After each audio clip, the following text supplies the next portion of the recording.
मैं एनसीईआरटी हर एक स्कूल में मुझे कंपलसरी तरीके से सॉल्व करना होता है। हर एक ऑफलाइन कोचिंग इंस्टीट्यूट वाला मुझे जरूर से सॉल्व करवाता है। और ये ऑनलाइन टीचर्स कितने भी इधर उधर के सवाल करवा दें, मेरे सवाल जरूर करवाते हैं। अब मुद्दा ये है कि अगर तुम मुझे पूरा सॉल्व करते हो तो तुम्हारे बोर्ड एग्जाम में मार्क्स कितने आएंगे। और इस वीडियो में अगले 5 मिनट में हम इसी सबसे इंपॉर्टेंट सवाल का जवाब ढूंढने की कोशिश करेंगे, क्योंकि सर अब हमें रियलाइज हो गया है कि बोर्ड एग्जाम हमारे सर पे हैं। जून का महीना आ चुका है, धीरे धीरे जून खत्म हो जाएगा, जुलाई भी आ जाएगा, यानी अब हम बिल्कुल मिड ऑफ सेशन पहुंच चुके हैं।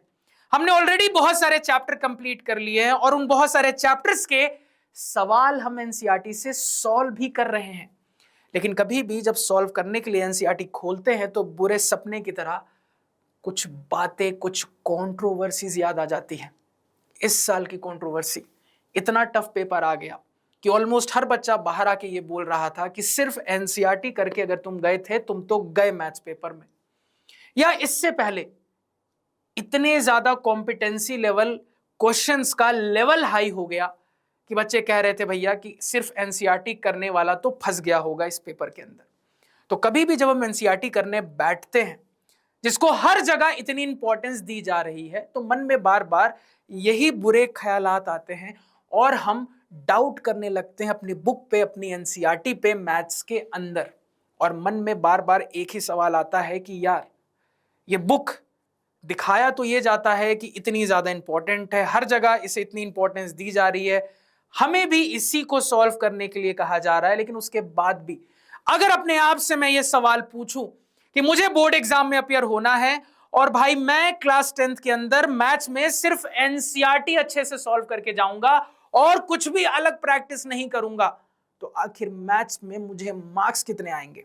मैंने बेसिक मैथ ली है तो भी, मैंने स्टैंडर्ड मैथ ली है तो भी। तो आओ बहुत ही लॉजिकल तरीके से, सिस्टमैटिक तरीके से अपने सबसे इंपॉर्टेंट सवाल का अभी ही जवाब ढूंढ लेते हैं।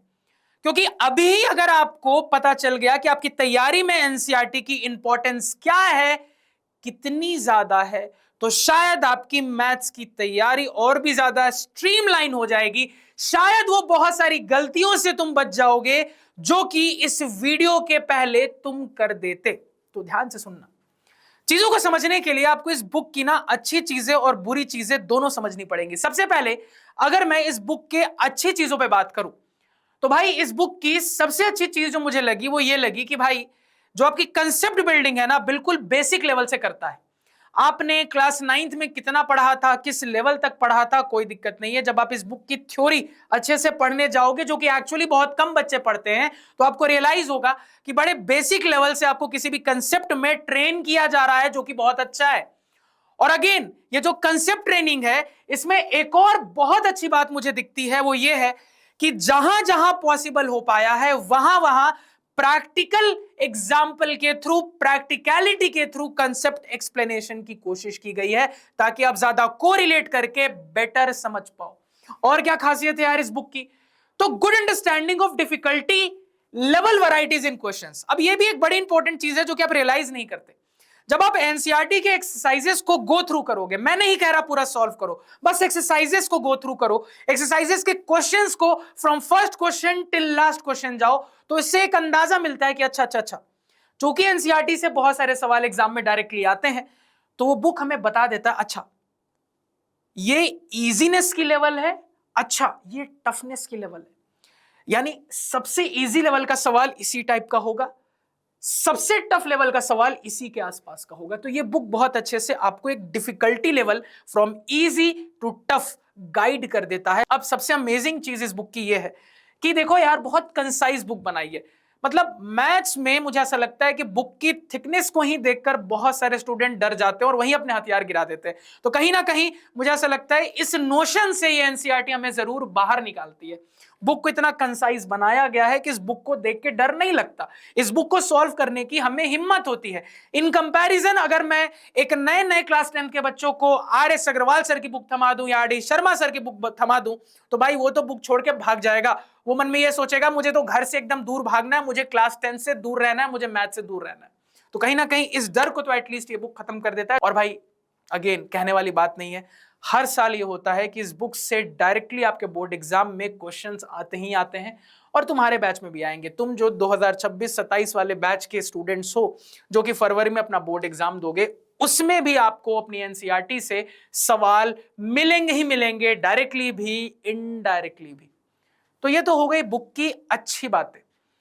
अब अच्छी चीजें हैं यार, तो बुक की कुछ बुरी चीजें भी हैं, उनको भी फटाफट डिस्कस कर लेते हैं एक बार।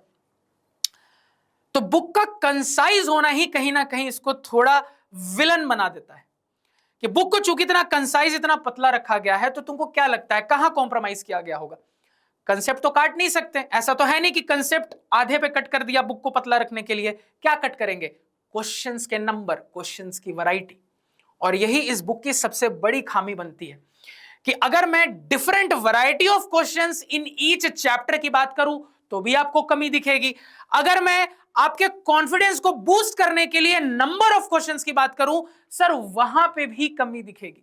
अगेन, हर साल आपको सुनने को मिल रहा है कि आपके पेपर में कॉम्पिटेंसी लेवल क्वेश्चंस की वेटेज बढ़ रही है, आपके पेपर में कॉम्पिटेंसी लेवल क्वेश्चंस का डिफिकल्टी लेवल बढ़ रहा है, और इस बुक में कॉम्पिटेंसी लेवल क्वेश्चन सच में बहुत कम है। तो ये तीन जो खामियां हैं, ये इस बुक की सबसे बड़ी खामियां है, और इन जनरल एक मैथ्स बुक के अंदर ये खामियां बहुत भारी पड़ जाती है, ये हमें समझना पड़ेगा।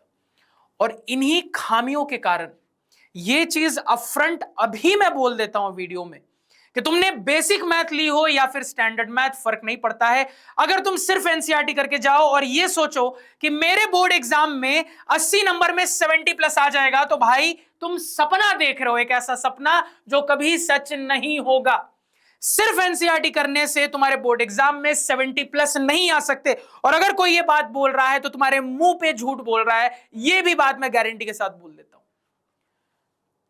तो इस बुक की अच्छी और बुरी चीजें समझने के बाद अब मुद्दा सीधे सीधे ये हो जाता है कि सर, जब बुक में इतनी ज्यादा प्रॉब्लम्स हैं ग्रास रूट लेवल पे, तो फिर ये बुक बनाना ही क्यों? इसको पूरा इग्नोर मारते हैं ना? नहीं, इस बुक में प्रॉब्लम्स है, मैं एक्सेप्ट कर रहा हूं, लेकिन उसके बाद भी ये बुक बहुत जरूरी है, क्योंकि ये बुक ना आपके ट्रेनिंग का लॉन्च पैड है। याद रखना, जब आप इस बुक के क्वेश्चंस को प्रैक्टिस करते हो ना, तो किस तरीके से आपको सोचना है, कितना डीप जाके सोचना है, डायरेक्टली फॉर्मूला पुटिंग कैसे हो सकती है, कैसे कंसेप्ट पे बेस्ड सवाल आपको अटका सकता है, यह बुक आपको एक बहुत बेसिक ट्रेनिंग, एक बहुत अच्छा क्रैश कोर्स दे देता है।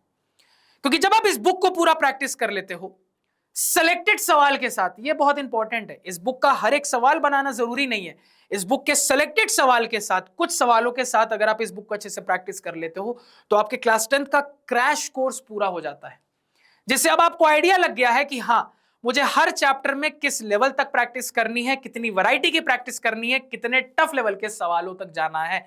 तो ये बुक बनाना जरूरी है, लेकिन बार बार मैं रिपीट कर रहा हूं, सेलेक्टेड सवालों के साथ। अब वो सिलेक्टेड सवाल कौन बताएगा? और अगर सर सिर्फ सिलेक्टेड सवाल सॉल्व करने के लिए बुक है, सिर्फ हमारा लॉन्च पैड है, तो हमारी फुल फ्लेजेड ट्रेनिंग कहां से होगी, उसके लिए कैसे प्रैक्टिस करनी है, सब मैं आगे बताऊंगा। पहले आपके मुद्दे के सवाल का जवाब दे दूं कि भाई, अगर मैं सिर्फ एनसीईआरटी करता हूं, बेसिक वाले सोचेंगे कितने नंबर मुझे आएंगे, स्टैंडर्ड वाले सोचेंगे कितने नंबर मुझे आएंगे। तो भाई तुम्हारे लिए, वैसे तो मैं पिछले 8 साल से पढ़ा रहा हूं, ठीक है, 8 साल में मैंने लाखों स्टूडेंट्स को पढ़ा दिया, और हर साल का मैं पेपर देखता हूं अलग अलग सेट का, तो मैं बहुत पुराना भी नहीं जाऊंगा। ट्रेंड मेंटेन करने के लिए रीसेंट 4 साल का ही पेपर अगर मैं एनालाइज करूं, 2023, 2024, 2025, 2026, और अगर एक एक क्वेश्चन मैं एनालाइज करके देखूं क्या एनसीईआरटी से आया था, क्या नहीं आया था, तो एक चीज का कंक्लूजन बहुत सीधे सीधे निकलता है। सबसे पहले बेसिक वाले, कि अगर आप सिर्फ एनसीईआरटी करके जाएंगे तो आपके 80 नंबर में, 80 नंबर की थ्योरी में आपको 30 नंबर से ज्यादा नहीं आ सकते। ये एकदम बात दिमाग में बिठा के रखना। This is the maximum marks that you can get by reading NCERT. और यहीं पे अगर मैं स्टैंडर्ड वालों की बात करूं तो भाई ये मार्क्स 25 पहुंच जाता है। यानी कि अगर आप सिर्फ एनसीईआरटी करके जाओगे भाई, तो 25 नंबर से ज्यादा एक्सपेक्ट करना खुद को धोखा देने जैसा होगा। तो बहुत टफ लग रहा होगा देखने में और सुनने में। हो सकता है बहुत सारे लोग, बहुत सारे टीचर्स इनफैक्ट मेरी बात से डिसएग्री करें, लेकिन मैं हमेशा कहता हूं मैं प्रूफ पे बात करता हूं, हवा में बात नहीं करता हूं। क्वेश्चन पेपर हर साल का हर इंसान को अवेलेबल है, सीबीएसई की साइट पे अवेलेबल है, कंपेयर करके खुद देख लो, जवाब खुद मिल जाएगा। तो ये मैंने आपको एक रियलिटी चेक दे दिया कि सिर्फ एनसीईआरटी करने से कितने मार्क्स तुमको एग्जाम में आएंगे। तो मुद्दा यह है सर कि सिर्फ एनसीईआरटी करने से तो ज्यादा मार्क्स नहीं आएंगे, तो फुल मार्क्स के लिए कुछ तो करना पड़ेगा। और आपने बोला कि एनसीईआरटी लॉन्च पैड है सर, तो एनसीईआरटी करनी है सिलेक्टेड सवालों के साथ। तो वो जो सिलेक्टेड सवाल है, वो सिलेक्टेड सवाल आपके स्कूल का एक्सपीरियंस टीचर आपको बता सकता है अगर आप पूछोगे जाके, वो आपके कोचिंग का एक्सपीरियंस टीचर आपको बता देगा ऑफलाइन में अगर आप पूछोगे जाके, वो आपका फेवरेट ऑनलाइन फैकल्टी आपको बता देगा, प्रिंसन से भी आपको बता देंगे कि किन सिलेक्टेड सवालों से तुम्हारी ये जो क्रैश कोर्स की ट्रेनिंग है ये अच्छी कंप्लीट होगी, जिसके बाद तुम और बंडल में किसी और रिसोर्स के सवाल बनाओगे तो भैया फिर तुम फुल मार्क्स के लिए तैयार हो जाओ। तो भाई अब वो एक्स्ट्रा सवाल कहां से आएंगे? तो अगेन उसके लिए आपको अपने टीचर पे डिपेंडेंट रहना है, क्योंकि देखो मार्केट में बहुत अच्छी अच्छी बुक है, आरडी शर्मा सर की बुक है, एनसीईआरटी के अलावा आरएस अग्रवाल सर की बुक है, लेकिन कितना बना लोगे? दिन भर मैथ्स तो नहीं पढ़ना है ना यार, बाकी सब्जेक्ट भी पढ़ना है, बोर्ड एग्जाम में सब इक्वली इंपॉर्टेंट है। तो आखिर तुम कितनी बुक बना लोगे? सवाल यहां से भी आएंगे, सवाल वहां से भी आएंगे, और भी कई रिसोर्सेज से आएंगे। तो तुम्हारे पास इतना टाइम नहीं है कि तुम 50 बुक बैठ के बनाते रहोगे एनसीईआरटी के अलावा। तो तुम्हें अगेन बाकी रिसोर्सेज से सिलेक्टेड सवाल चाहिए, तुमको एक ऐसा टीचर चाहिए जो तुमको खुद के बनाए हुए अपने एक्सपीरियंस से सिलेक्टेड सवाल, इन बुक से कलेक्टेड इंपॉर्टेंट सिलेक्टेड सवाल करवा दे।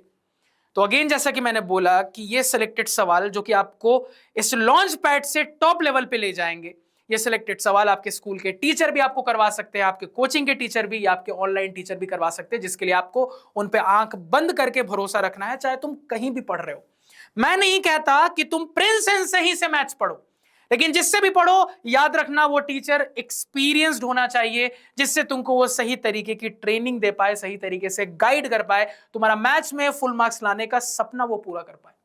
अगर इनकेस आपका मन है कि भाई आपको प्रिंस सेंसे के साथ पढ़ना है मैथ्स के अंदर, तो भाई ये चैनल का दामन थाम के रखना है। हमारा ये जो चैनल है infinity foundation 9th and 10th, इस चैनल को सब्सक्राइब करके रखना है, क्योंकि सिर्फ मैथ्स ही नहीं, इस चैनल पे हर एक टीचर बहुत ही शिद्दत के साथ अपने हाई एक्सपीरियंस को यूज करके तुमको बेस्ट कंटेंट देता है। तो बस मैं यही कहूंगा, पढ़ो तुम किसी से भी, बस वो टीचर हाईली एक्सपीरियंस्ड हो, ये ध्यान रखना, ताकि वो आपको अच्छे से आपकी ट्रेनिंग में, आपकी इस पूरी जर्नी में आपको गाइड कर पाए और आपको फुल मार्क्स दिलवा पाए।